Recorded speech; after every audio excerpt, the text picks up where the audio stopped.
कुछ टाइम पहले जब आईएएस ऑफिसर की न्यूज आने लगी थी तो वहां से भी पता चल रहा था कि आईएएस पर आरोपी उन्होंने अपनी संपत्ति छिपाकर रिजर्वेशन का फायदा लिया, साथ ही आईएएस क्रैक करने के लिए विकलांगता के फर्जी सर्टिफिकेट जमा किए। इतना ही नहीं, महाराष्ट्र की आईएएस पूजा खेड़कर पर प्रोबेशन के दौरान मनमानी के भी कई आरोप लग रहे हैं। तो अब आप खुद देखो, 75% पिछड़ी जातियों में से लगभग 50% को आरक्षण मिल रहा है, तो यह तो दिन दहाड़े चोरी करने वाली बात हो गई ना।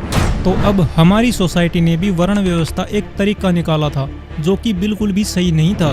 इलेक्शन में ओपोजिशन के पास सबसे बड़ा मुद्दा ही यह था, जितनी आबादी उतना हक वाले नारे दिए जा रहे थे और रिजर्वेशन की कैप को भी परसेंट से एक्सिट करने का प्रॉमिस किया जा रहा था। 70% आबादी है तो 50% लिमिट क्यों है? ये जो 50% का लिमिट लगा रखा है, इस लिमिट को हम हटा देंगे, परे कर देंगे और गरीबों को, पिछड़ों को, दलितों को, आदिवासियों को जितनी रिजर्वेशन की जरूरत है उतनी रिजर्वेशन हम देने जा रहे हैं। अब यही प्रॉब्लम अंग्रेजों के सामने भी आई थी, लेकिन अंग्रेजों ने इस आपदा को अवसर में बदल दिया। लेकिन जब अपनी सगी बहन की संपत्ति लेने की बात आती है तो ये लोग बिल्कुल भी पीछे नहीं हटते हैं। कुछ नई जातियां बनती रहती हैं और कुछ पुरानी जातियां समय के साथ समाप्त होती जाती हैं। अगर हम करें तो करें क्या, बोले तो बोले क्या।